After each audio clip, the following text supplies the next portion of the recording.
धागों का त्योहार राखी, धागों का त्योहार। बंधा हुआ एक एक धागे में, भाई बहन का प्यार राखी, धागों का त्योहार राखी, धागों का त्योहार।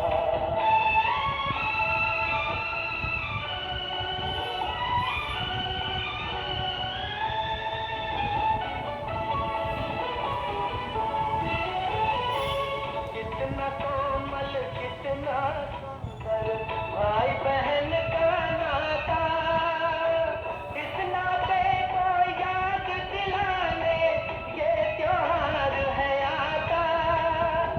बहन के मन की आशाएं हैं, राखी के ये तार राखी, धागों का त्योहार राखी, धागों का त्योहार।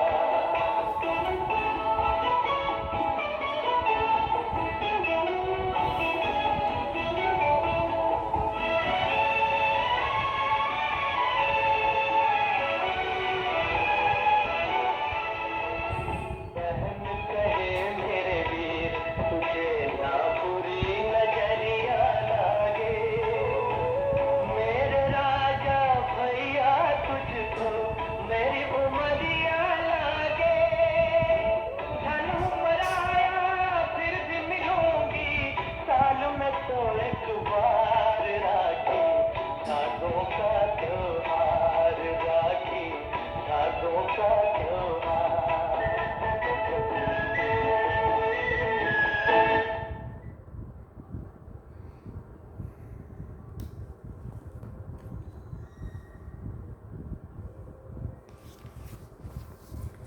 ओम शांति।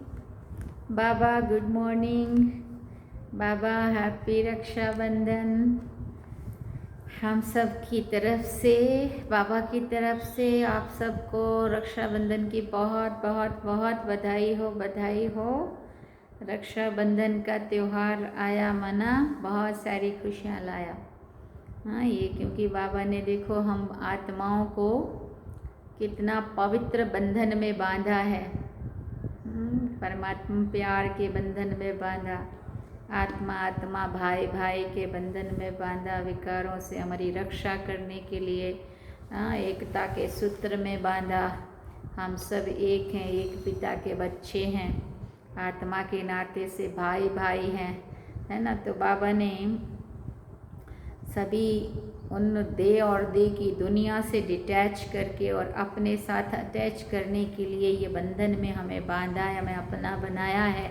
और अपना बना करके हमें कितना ऊंच, कितना श्रेष्ठ, कितना पवित्र, कितना पावन, महान बना रहे हैं, देवी गुणों से सजा रहे हैं, है ना। तो ऐसे रक्षाबंधन की आप सभी को बहुत बहुत दिल से बधाई हो, बधाई हो। अभी हम चलते हैं, सुनेंगे आज बाबा के महावाक्य। आज बाबा ने क्या इशारा दिया है। बाबा ने कहा, मीठे बच्चे ज्ञान की धारणा करते रहो तो अंत में तुम बाप समान बन जाएंगे, बाप की सारी ताकत तुम हजम कर लेंगे। बाबा ने प्रश्न पूछा, किन दो शब्दों की स्मृति से स्वदर्शन चक्रधारी बन सकते हो। तो बाबा ने उत्तर में कहा, उत्थान और पतन। अब देखो पतन कब हुआ, जब हम देह भान अभिमान में आए, विकारों में गए तो पतन हुआ। उत्थान कब होता है, अभी जब बाबा आकर के उन विकारों से हमारी रक्षा करते हैं, हम आत्मा को इसे पवित्र सूत्र में बांधते हैं, अपना बनाते हैं, फिर हमारा उत्थान अभी होने लगता है। संगम युग से बाबा के आने से ही हमारा उत्थान होता है आत्मा का। तो बाबा ने कहा उत्थान और पतन, सतो प्रधान तमो प्रधान, शिवालय और वैशालय, ये दो बातें स्मृति में रहे तो तुम स्वदर्शन चक्रधारी बन जाएंगे। क्योंकि सतो प्रधान एकदम सतयुग में, तमो प्रधान एकदम कलयुग में। 84 का चक्र पूरा बुद्धि में आता है, स्वदर्शन चक्र। तुम बच्चे अभी ज्ञान को यथार्थ रीति जानते हो। भक्ति में ज्ञान नहीं है, सिर्फ दिल खुश करने की बातें करते रहते हैं। भक्ति मार्ग है ही दिल खुश करने का मार्ग। ओम शांति। मीठे मीठे रूहानी बच्चों प्रति बाप बैठ समझाते हैं। अब तुम बच्चों के लिए बाप कहते हैं, तुम कितने ऊंच थे, उत्थान और पतन का ये खेल है। तुम्हारी बुद्धि में अब है कि हम कितने उत्तम और पवित्र थे, अब कितने नीच बने हैं। देवी देवताओं के आगे तुम ही जाकर कहते हो आप ऊंच हो, हम नीच हैं। कितना झूम के गाते हैं, मैं मूर्ख खलकामी कृपा करो भरता। पहले पहले ये पता नहीं था कि हम ऊंच थे ऊंच और नीच थे नीच बनते हैं। अभी अभी बाप तुमको बताते हैं मीठे मीठे बच्चे, तुम कितने ऊंच पवित्र थे, फिर कितने अपवित्र बने हो। पवित्र को ऊंच कहा जाता है, उसको कहा जाता है वाइसलेस वर्ड। तुम्हारा राज्य था जो फिर अब स्थापन हो रहा है। बाप सिर्फ इशारा देते हैं कि तुम बहुत उत्तम शिवालय सतयुग के निवासी थे, फिर जन्म लेते लेते आधा में तुम विकार में गिरे तो पतित विशेष बन गए। आधा कल्प विशेष रहे, अब फिर तुमको वाइसलेस सतो प्रधान बनना है। 2 अक्षर याद करना है। अभी ये है तमो प्रधान दुनिया। सतो प्रधान दुनिया की निशानी ये लक्ष्मी नारायण है। 5000 वर्ष की बात है। सतो प्रधान भारत में राज्य था। भारत बहुत उत्तम था, अभी कनिष्ठ है। वाइसलेस से विशेष बनने में तुमको 84 जन्म लगे। देखो सतयुग में वाइसलेस थे निर्विकारी, और उससे विशेष बनने में 84 जन्म लगे। भले वहाँ भी थोड़ी थोड़ी कला कम होती जाती है, परंतु कहेंगे तो संपूर्ण निर्विकारी ना, एकदम संपूर्ण निर्विकारी श्री कृष्ण को कहेंगे। वो गोरा था, अब सांवरा बन गया है। तुम यहाँ बैठे हो तो बुद्धि में रहना चाहिए हम शिवालय में विश्व के मालिक थे। दूसरा कोई धर्म नहीं था, सिर्फ हमारा ही राज्य था। फिर 2 कला कम हुई, जरा जरा कला कम होते त्रेता में 2 कला कम हो गई। पीछे विशेष बनते हैं और फिर गिरते गिरते छी छी बन जाते हैं। इसको कहा जाता है विशेष वर्ड। विषय वैतरणी नदी में गोते खाते रहते हैं, वहाँ क्षीर सागर में रहते थे। तुम सारे वर्ल्ड की हिस्ट्री ज्योग्राफी को, अपने 84 जन्मों की कहानी को भी समझ गए हो। हम वाइसलेस थे, इतने इनके राज्य में थे। इनके राज्य में थे माना लक्ष्मी नारायण के राज्य में थे। पवित्र राजाई थी, उसको कहेंगे फुल स्वर्ग। फिर त्रेता में सेमी स्वर्ग। ये तो बात बुद्धि में है ना। बाप ही आकर सृष्टि के आदि मध्य अंत का राज समझाते हैं। मध्य में ही रावण आया है, फिर अंत में इस विशिष्ट दुनिया का विनाश होगा। फिर आदि में जाने के लिए पवित्र बनना है। अपने को आत्मा समझ मामेकम याद करो, अपने को देह नहीं समझो। तुमने भक्ति मार्ग में वायदा किया था, बाबा आप आएंगे तो हम आपका ही बनेंगे। आत्मा बाप से बातें करती है। श्री कृष्ण कोई सर्व आत्माओं का बाप थोड़ी था। आत्माओं का बाप तो निराकार शिव बाबा एक ही है। उस हद के बाप से बेहद का वर्षा और बेहद के बाप से बेहद का वर्षा भारत को मिलता है। इसलिए सतयुग को कहा जाता है शिवालय। शिव बाबा ने अब आकर देवी देवता धर्म की स्थापना की। ये तो सदैव याद रखना चाहिए। खुशी की बात है ना, अभी हम फिर शिवालय में जाते हैं। कोई मरता है तो कहेंगे स्वर्ग गया, परंतु ऐसे कभी कोई जाता नहीं है। ये सब भक्ति मार्ग के गपोड़े हैं, दिल खुश करने के लिए। सच सच हेवन में तो तुम अभी जाने वाले हो। वहाँ कोई रोग आदि नहीं होते हैं। तुम सदैव हर्षित रहते हो। तो बाप कितना सहज करके छोटे छोटे बच्चों को जैसे बैठ समझाते हैं। भले बाहर में कहाँ भी रहते तुम पद पा सकते हो। इसमें पवित्रता तो पहले मुख्य है, और फिर कहा खान पान भी शुद्ध हो। देवताओं के आगे कभी सिगरेट बीड़ी आदि का भोग लगाते हो क्या? ग्रंथ के आगे कभी अंडे व बीड़ी का भोग रखा है क्या? ग्रंथ को समझते हैं ये जैसे गुरु गोविंद का शरीर है। ग्रंथ को इतना मान देते हैं, ये गुरु की जैसे देह है। ऐसे सिख लोग समझते हैं, परंतु गुरु नानक ने थोड़ी बैठ ग्रंथ लिखा है। नानक ने तो अवतार लिया, सिख लोगों की वृद्धि हुई, बाद में वो ग्रंथ आदि लिखे हैं। एक के बाद एक सिख धर्म में आते गए हैं। पहले तो ग्रंथ भी इतना छोटा हाथ का लिखा हुआ था। अब गीता के लिए समझते ये श्री कृष्ण का रूप है। ऐसे मानो जैसे नानक का ग्रंथ वैसे श्री कृष्ण की गाई हुई गीता है। श्री कृष्ण भगवान उवाच ही कहते रहते हैं, इसको कहा जाता है अज्ञान। ज्ञान तो एक परमपिता परमात्मा में ही है। गीता से ही सद्गति होती है। वो तो ज्ञान तो बाप के पास ही है। ज्ञान से दिन, भक्ति से रात होती है। अब बाप कहते हैं आत्मा को पवित्र बनाना है, उसके लिए मेहनत करनी पड़े। माया के तूफान ऐसे जबरदस्त आते हैं जो ज्ञान एकदम उड़ जाता है, किसी को बोल भी ना सके। पहला काम विकारी बहुत तंग करता है, उसमें ही टाइम लगता है तो 1 सेकंड में जीवन मुक्ति की बात। बच्चा पैदा हुआ और मालिक बना, तुमने पहचाना शिव बाबा आया हुआ है और वर्षे का हकदार बने। गीता भी शिव बाबा ने ही गाई थी, उसने ही कहा है मामेकम याद करो। मैं इस साधारण तन में आता हूँ। श्री कृष्ण साधारण थोड़ी है, वो तो जन्म लेते हैं। वो तो जैसे बिजली चमकती है, बहुत प्रभाव पड़ता है, इसलिए श्री कृष्ण का अब तक भी गायन करते हैं। बाकी शास्त्र आदि सब भक्ति मार्ग के हैं, इंग्लिश में फिलॉसफी कह देते हैं। स्पिरिचुअल नॉलेज स्पिरिचुअल फादर ही दे सकते हैं। खुद कहते हैं मैं तुम्हारा स्पिरिचुअल फादर हूँ, ज्ञान का सागर हूँ। तुम बच्चे भी बाप से सीख रहे हो, ज्ञान को धारण कर रहे हो, फिर पिछाड़ी में बाप मिसल बन जाएंगे। सारा मदार धारणा पर है, फिर वो ताकत आ जाएगी बाप की याद से। याद को जौहर कहा जाता है। तलवारों में भी फर्क तो होता है ना, वही तलवार 100 रुपये वाली भी होती है, वही तलवार 3-4 हज़ार रुपये की भी होती है। बाबा तो अनुभवी है ना। 100 रुपये वाली बाबा ने कहा तलवार का भी बहुत मान होता है। गुरु गोविंद सिंह की तलवार का कितना मान है। तो तुम बच्चों में भी योग का बल चाहिए, तो ज्ञान तलवार में जौहर भी चाहिए। जौहर आने से फिर जल्दी समझेंगे। ड्रामानुसार तुम मेहनत करते रहते हो, जितना जितना बाप को याद करेंगे, याद से ही क्या होगा, पाप कटेंगे। पतित पावन बाप ही युक्ति बता रहे हैं, फिर कल्प के बाद भी ऐसे ही आकर तुमको ज्ञान देंगे। इनको भी सब त्याग करा के ऐसे ही अपना रथ बनाएंगे।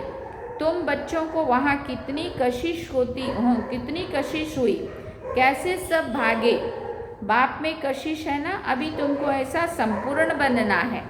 नंबरवार ही बनेंगे, ये राजधानी स्थापन होती है। फिर बाबा ने कहा सृष्टि चक्र को तो समझ लिया है, सतयुग आदि से कलयुग अंत तक। अभी है संगम युग, बाप को भी जरूर आना पड़े पावन बनाने। पावन अर्थात सतो प्रदान, फिर खाद पड़ती गई। अब वो खाद निकले कैसे? आत्मा सच्ची होती है तो जेवर भी सच्चा अर्थात गोरा शरीर मिलता है। आत्मा झूठी बनती है तो शरीर भी पतित होता है। इसलिए देखो अनेक प्रकार की तकलीफें, रोग, कष्ट, मानसिक बीमारियां, तन की बीमारियां, अचानक एक्सीडेंट, कैसा कैसा होता है। ज्ञान के पहले ये भी सब नमन वंदन करते थे। लक्ष्मी नारायण का चित्र बड़ा चित्र अलाइव ऑयल पेंट का गद्दी पर लगा रहता था। माना ब्रह्मा बाबा की बात कर रहे हैं, उनको ही बहुत प्यार से याद करते थे और कोई की याद नहीं थी। ब्रह्मा बाबा ज्ञान में आने से पहले की बात कर रहे हैं। बड़ा ऑयल पेंट पे बाबा की गद्दी थी ना, जहाँ कलकत्ता में बिजनेस था, तो वहाँ पे पीछे वो लक्ष्मी नारायण का चित्र लगा के रहते थे। बाहर और तरफ ख्याल जाता था तो अपने को चमाट मारते थे, मन भागता क्यों है, दर्शन क्यों नहीं मिलता। भक्ति में था ना। फिर जब विष्णु का दर्शन हुआ तो भी कोई नारायण थोड़ी हो गया। पुरुषार्थ तो जरूर करना होता है, एम ऑब्जेक्ट तो सामने खड़ी है। ये भी चैतन्य में थे जिनका जड़ चित्र बनाया है। बाप आया है पावन बनाने, नर से नारायण बनाते हैं। तुम भी उन्हों की राजधानी में थे, फिर ऐसा बनने का पुरुषार्थ करते हो तो अच्छी रीति फॉलो करना चाहिए। ब्रह्मा को देवता थोड़ी कहा जाता है। विष्णु देवता ठीक है, मनुष्यों को तो कुछ भी पता नहीं है। कहते हैं गुरुर ब्रह्मा गुरुर विष्णु गुरुर देवो महेश्वरात् गुरुर साक्षात पर ब्रह्म तस्मै श्री गुरुवे नमः। अब विष्णु गुरु किसका हुआ? सबको गुरु कहते रहते हैं। अब वहाँ तो गुरु होता ही नहीं है। शिव परमात्मा नमः, उनको गुरु, उनको भी परमात्मा कह देते। सबसे बड़ा तो बाप है ना, उनसे हम ये सीख रहे हैं औरों को सिखाने के लिए। सतगुरु जो तुमको समझाते हैं वो तुम औरों को फिर समझाते हो। गुरु को ऐसे नहीं कहेंगे कि ये बाप है, टीचर है, नहीं तो ये सारी नॉलेज तुम्हारी बुद्धि में होनी चाहिए। हम शिवालय में थे, अभी वैशाल्य में पड़े हैं, फिर अब शिवालय में जाना है। भले कहते हैं ब्रह्म में लीन हो गया, ज्योति ज्योत समाया, परंतु आत्मा तो अविनाशी है। हर एक में अपना अपना पार्ट भरा हुआ है। सब एक्टर्स हैं, उनको अपना पार्ट बजाना ही है, वो कभी मिट नहीं सकता है। जो भी सारी दुनिया की आत्माएं हैं उनको पार्ट बजाना है। जैसे कि नए सिरे शूटिंग होती जाती है, परंतु ये अनादि शूटिंग हुई पड़ी है। ये वर्ल्ड की हिस्ट्री ज्योग्राफी रिपीट होती रहती है। ये वंडरफुल सितारा है जो भ्रिकुटी के बीच में चमकता है, कभी घिसता नहीं है। ये ज्ञान तुम्हारे में आगे नहीं था, अब ये बात पहले नहीं पता थी ना। वंडर ऑफ वर्ल्ड, हेवन अर्थात स्वर्ग नाम सुनकर दिल खुश होता है।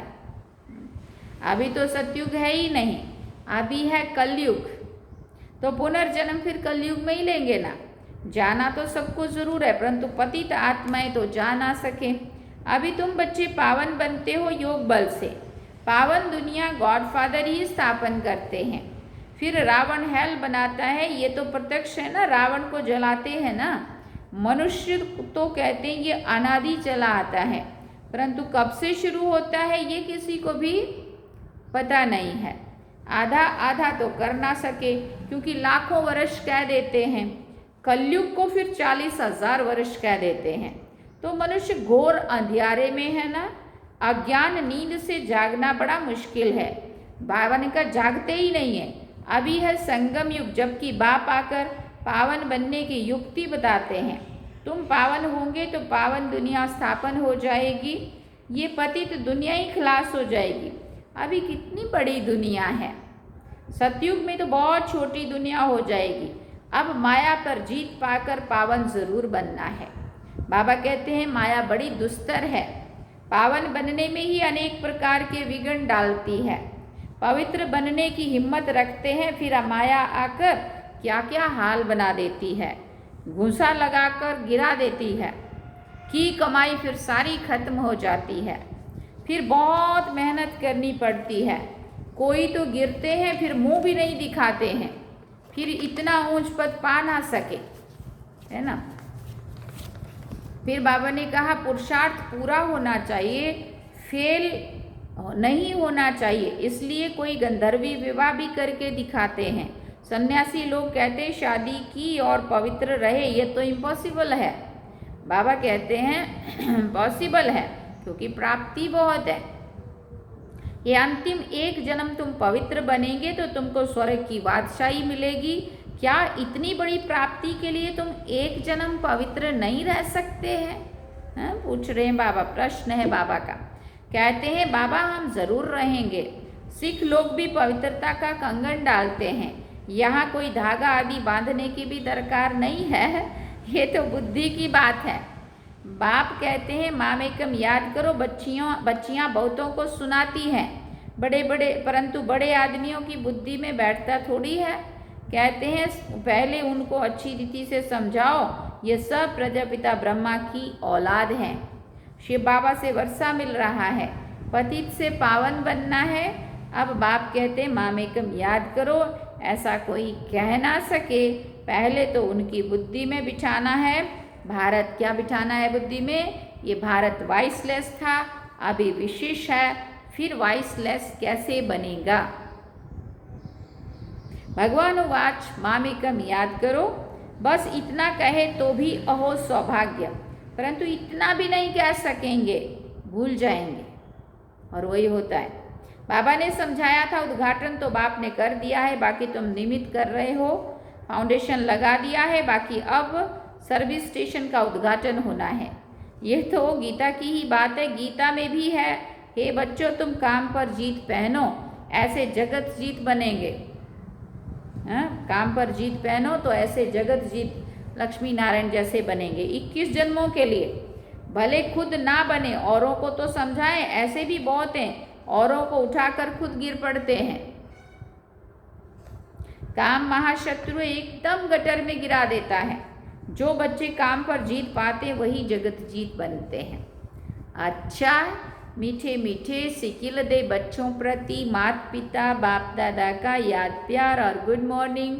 रूहानी बाप की रूहानी बच्चों को नमस्ते। हम रूहानी बच्चों की रूहानी माता पिता बाप दादा को दिल व जान सिक व प्रेम से याद प्यार गुड मॉर्निंग नमस्ते। थैंक यू बाबा, शुक्रिया बाबा। अब धारणा के लिए मुख्य सार है। पहला पॉइंट, इस अंतिम जन्म में सर्व प्राप्तियों को सामने रख पावन बनकर दिखाना है। माया के विघ्नों से हार नहीं खानी है। दूसरी बात, एम ऑब्जेक्ट को सामने रख पूरा पुरुषार्थ करना है। जैसे ब्रह्मा बाप पुरुषार्थ कर नर से नारायण बनते हैं, ऐसे फॉलो कर गद्दी नशीन बनना है। आत्मा को सतो प्रधान बनाने की मेहनत करनी है। वरदान में बाबा ने कहा, अधिकारी बन समस्याओं को खेल खेल में पार करने वाले हीरो पार्टधारी भव। अधिकारी बन समस्याओं को खेल खेल में पार करने वाले हीरो पार्टधारी भव। जैसे चाहे कैसी भी परिस्थितियां हो, समस्याएं हो, लेकिन समस्याओं के अधीन नहीं, अधिकारी बन समस्याओं को ऐसे पार कर लो जैसे खेल खेल में पार कर रहे हैं। चाहे बाहर से रोने का भी पार्ट हो, लेकिन अंदर हो ये सब खेल है। अंदर से ये पक्का होना चाहिए ये सब तो खेल है। जिसको कहते हैं ड्रामा, और ड्रामा के हम हीरो पार्टधारी हैं। जैसे उस ड्रामा में वो रियल में नहीं रो रहे होते हैं, लेकिन वो पार्ट वहाँ बजाना पड़ता है।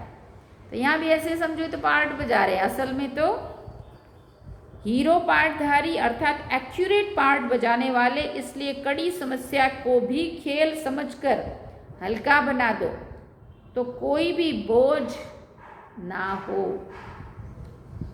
स्लोगन में बाबा ने कहा, सदा ज्ञान के सिमरन में रहो तो सदा हर्षित रहेंगे, माया की आकर्षण से बच जाएंगे। अच्छा, ओम शांति। सार में बाबा ने कहा, मीठे बच्चे ज्ञान की धारणा करते रहो तो अंत में तुम बाप समान बन जाएंगे। बाप की सारी ताकत तुम हजम कर लेंगे। क्या करेंगे? बाप की सारी ताकत तुम हजम कर लेंगे।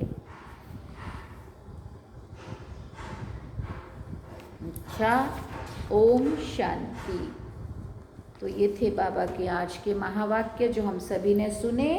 और आज तो कितना पवित्र दिन है, त्यौहार है, जो हम और आप सभी अपने अपने स्थान पे जहाँ पे भी हम हैं, जो यहाँ से जुड़े हुए हैं, उनको यहाँ पे सबको आना है। आपको सबको पता है मुरली तो एडवांस में चलती है, ये रिकॉर्डिंग करनी पड़ती है क्योंकि त्यौहार के दिन तो बिल्कुल भी टाइम नहीं मिलता है।